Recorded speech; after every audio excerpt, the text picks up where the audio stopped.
Aside from Saturdays and Sunday mornings, my father was hardly to be seen that summer. My mother, on the other hand, was now around all the time, and since Sandy and I had to be home at noon for lunch and again in the mid-afternoon to check in with her and be accounted for, neither of us could stray very far. And in the evenings we were forbidden to go anywhere beyond the school playing field a block from the house. Either my mother was keeping a very strict vigil over herself, or she'd managed temporarily to make peace with all her chagrin, because, though my father had taken a steep pay cut and the household budget required some difficult trimming, she showed no disabling signs of the improbabilities she'd confronted over the past year. Her resilience had a lot to do with her being back at a job whose compensations mattered more to her than those derived from selling dresses, work she hadn't shrunk from doing, but that seemed to her meaningless measured against her normal pursuits. Just how troubling her worries continued to be would only be clear to me when a letter arrived from Estelle Tershwell reporting on the family's progress in Winnipeg. Every lunchtime, I brought the mail upstairs with me from our mailbox in front of the entryway, and if there was an envelope bearing Canadian postage, she immediately sat down at the kitchen table and, while Sandy and I ate our sandwiches, read the letter to herself twice over, then folded it up to carry around in her apron pocket to look at another 10 times before passing it on to my father to read when he got up to go to the market. The letter for my father, the canceled Canadian stamps for me, to help get me started on a new collection. Sandy's friends were suddenly the girls his age, the teenage girls whom he knew from school but had never examined so covetously before. He went to find them at the playground, where the organized summer activities took place all day and into the early evening.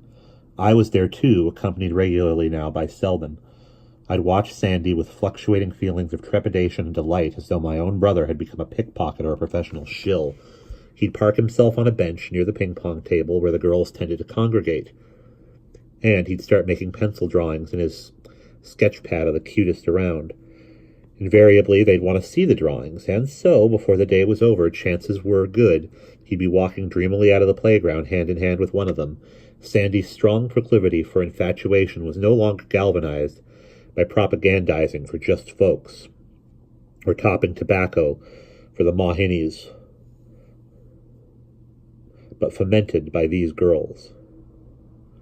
Either the fresh excitement of desire had transformed his existence with the same incredible swiftness that Kentucky had, and at 14 and a half, he'd been recast anew in a single hormonal blast, or, as I believed, with my own proclivity to grant him omnipresence, getting girls to go off with him was simply an amusing ruse. How he was biding his time until... Always with Sandy, I thought there must be a great deal more going on than I could begin to understand, when in fact, despite the handsome boy's air of self-assurance, he had no more idea than anyone else why he took the bait.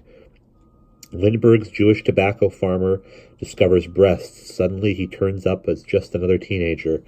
My parents ascribed the girl craziness to defiance, to rebelliousness, to a compensatory display of independence following his forced retirement from the Lindbergh cause, and seemed willing to consider it relatively harmless. One of the girl's mothers felt otherwise, evidently, and called to say so. When my father got home from work, there was a long conversation between my mother and father behind their bedroom door, and then another between my brother and my father behind the bedroom door, and for the rest of the week Sandy was not allowed to leave the vicinity of the house.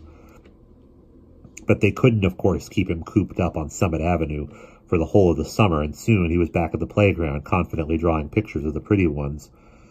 And whatever these girls allowed him to do with his hands when they were off by themselves, which couldn't have been much for eighth graders as ignorant of sex as kids that young were back in those days, they didn't rush home to report, and so there were no more excited phone calls from my parents to contend with in the midst of all their other troubles. Selden was my summer. Selden's muzzle in my face like a dog's, and kids I'd known all my life laughing and calling me sleepy, kids with their arms raised stiffly out in front of them and walking with slow, clumpy zombie steps, supposedly an imitation of me lurching forward toward the orphanage in my sleep, and the team in the field all chanting, "Hi-ho, Silver!" whenever I came to bat in a choose-up game, and we'll pause there.